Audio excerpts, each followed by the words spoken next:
been giving a lot of thought on whether I'm going to replace the trigger on this M&P 9. And since I already have the trigger, I'm going to go ahead and replace it. And one of the reasons why I decided, besides the fact that it was already, it's already been given to me, is because if you listen here, hear that? There's a little bit of grittiness to that. It's not exactly smooth, and I'm wondering if it'll make a difference. I know it gets rid of this two-part trigger where this has to be depressed for the whole trigger to go back. And the trigger itself is from Apex Tactical Specialties. I keep calling it Apex Tactical Solutions, which I think would have made a better name, but whatever, they named their company, not me.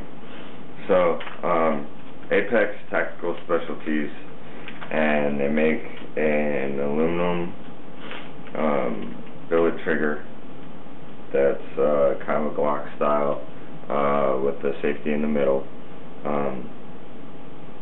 And they make a competition version and a duty, like a carry version that, I forget the polls on both of those, but I'm gonna go see. It shouldn't be too hard to install. They have a little video. M&Ps aren't overly complicated guns, so we'll see.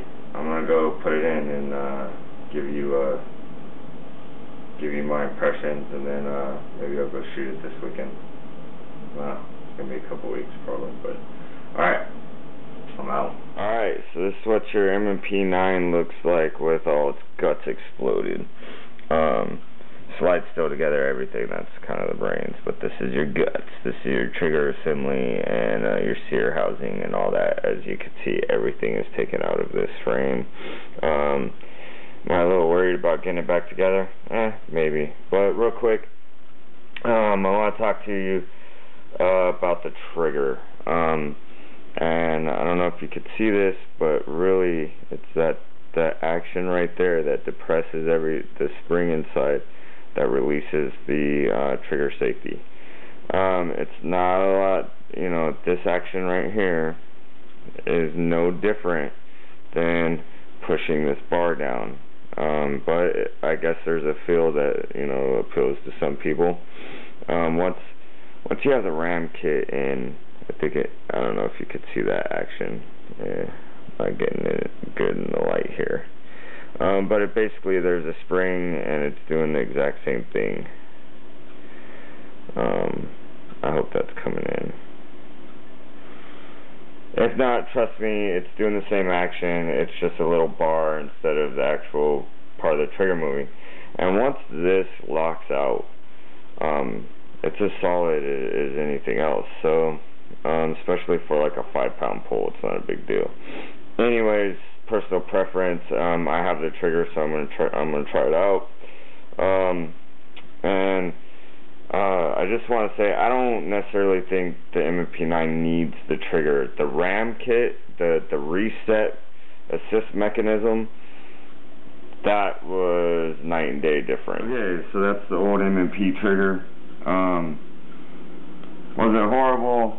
I don't think so. However, there is that amount of play in there, and it does take some getting used to. And if you're, you know, maybe a new shooter, it might be a hindrance. I don't know. One thing about it is I like how rounded the edges are and stuff, and it's comfortable to put your finger on, but it's, you know, it does take time to get it down, the use of it. So I went ahead and put in, however, it does force you to have to put your pad flat across the face of that trigger, which may help new shooters. And I honestly think,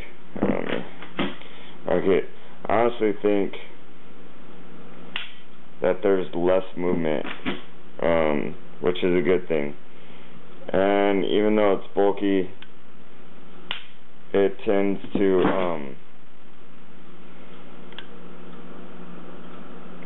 be pretty comfortable. It just looks kind of weird in this particular gun. I'm sure I'll get used to it. The reset, the RAM kit's still in there. Reset's still way more pronounced than it was. all in all, I think I'm going to enjoy the trigger. Like I said, you have to get your pad flat across the face of that trigger to depress the safety. So I think for new shooters, it's going to be pretty helpful. And just all around, I actually think the gun's going to shoot better. So there you go. For $100, you get a reset and a new trigger. The biggest gripes about, why isn't this focusing? The biggest gripes about M&Ps taken care of. Alright. Alright, first shots out of with the Apex trigger.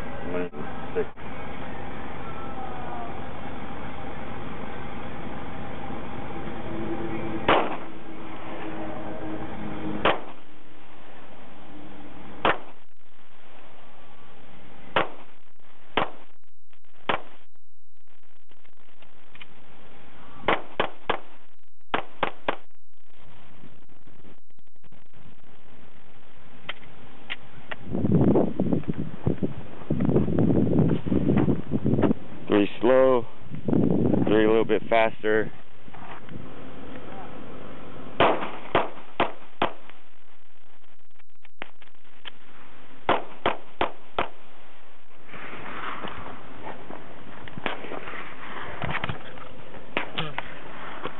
Let's see, what do we got here? Now 1, 2, 3, 4, 5, 6, 7, 8. Alright, here's 12 on a freshly taped target.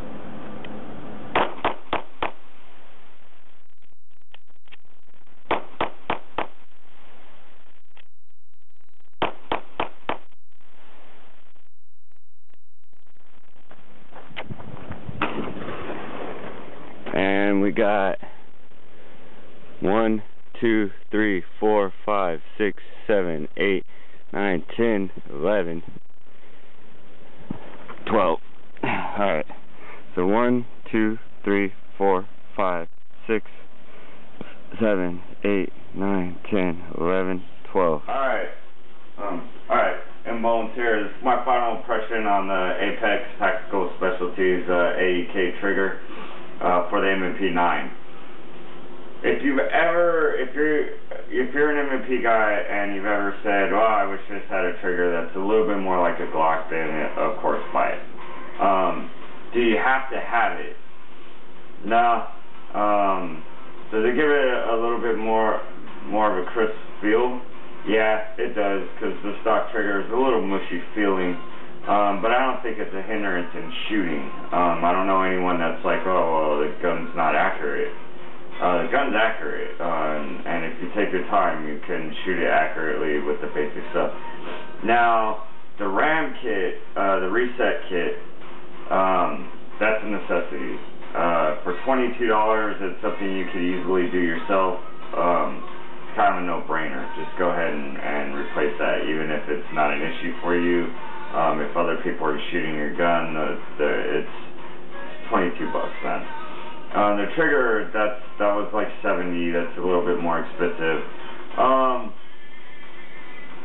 I was very skeptical on it at first, but I kind of dig it. Overall, if the M&P, especially if the M&P is your main gun, that's your baby, why not? Go ahead and get it. If you got the money, put it in. The necessity, no. Is it pretty cool to have? Yeah. So, go ahead, put it in. That's my final verdict.